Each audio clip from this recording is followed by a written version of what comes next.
what we've been doing so far uh, is creating some sort of content that, again, is delivered online that helps businesses to understand the times, prepare adequately to take advantage of the opportunities in the market. So we've been using webinars at the moment, online calls. That's how we've been interacting with entrepreneurs in most of our programs. The other way is to also interact with various stakeholders in the local, international, I guess, markets, to see how we can create initiatives for entrepreneurs, or to speak on behalf of entrepreneurs. We know that bailouts or some of these incentives are mostly targeting big businesses, and of course, there's a logic around it that if you support big businesses, that they in turn are supporting many small businesses in their supply chains. By talking to big players and industry associations representing small businesses, hopefully it creates an opportunity for bigger players or governments to be able to support the entrepreneurs. I mean, most of them need money because they don't have ways of operating their businesses right now. What we also did is also, by the way, money and other incentives like tax incentives, which will provide a more holistic approach. One of the things we did 2 weeks ago was to carry out a survey and ask entrepreneurs what their challenges were, so that we would better understand or better, create incentives and initiatives that would support them in this period. So there's a lot in it about understanding what's going on first, also supporting the entrepreneurs to be more resilient, having the tools needed to survive during this period.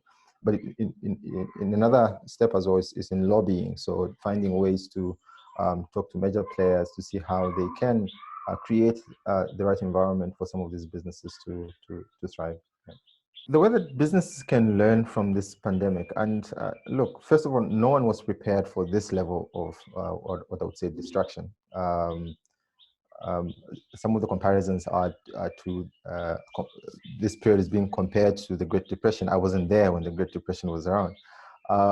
But you can, based on the comparisons, you can then see that this is something that's never happened before in some of our lifetimes. And therefore, it is not easy to just tell businesses, here's what you need to do. So a lot of us are still learning what we can do best in this type of crisis. But it is very clear that using technology at this point is a great opportunity to survive. Technology is something that entrepreneurs can use to continue doing business, to leverage on the opportunities now as the adoption of technology is quite high. But it's not something, yes, that you can learn overnight. So it's some of the tools that are already existing that you can just latch on to run your business. So and previously entrepreneurs would, and a lot of people would think, okay, I need someone to build a website for me from scratch, or I need someone to come and build a system for me from scratch. And one of the things that entrepreneurs have to consider in this period of time is, what other existing systems are there that I can latch on? A good example is AfriDelivery, for example, and the local business. Previously, a lot of people would concentrate on literally building out their whole value chain. So if I am the one who owns the product, I also should buy bikes or cars to deliver my product. But this is not the time to invest in those things, right? Because maybe you don't have enough cash flow.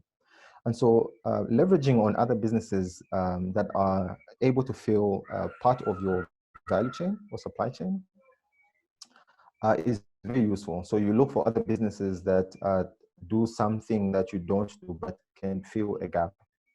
Maybe you are a shop, call a company like AfriDelivery and see how you can onboard onto their platform, right? And there are ways in which then you can look at other platforms, even internal platforms,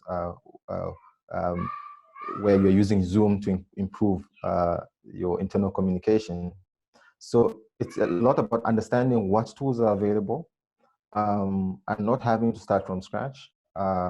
Yes, some you may have to pay for, some are free, but it's understanding what is available right now that I can use now, not in 3 months, not in 6 months time, but what can I use now? And also it's investing in people.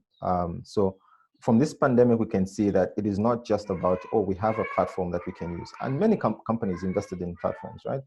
But do our people know how to use these platforms in order to improve their businesses? So investing in people, investing in platforms, investing in the right processes is something that is becoming very apparent in this pandemic, that all three or more need to work in tandem for you to really survive in this process.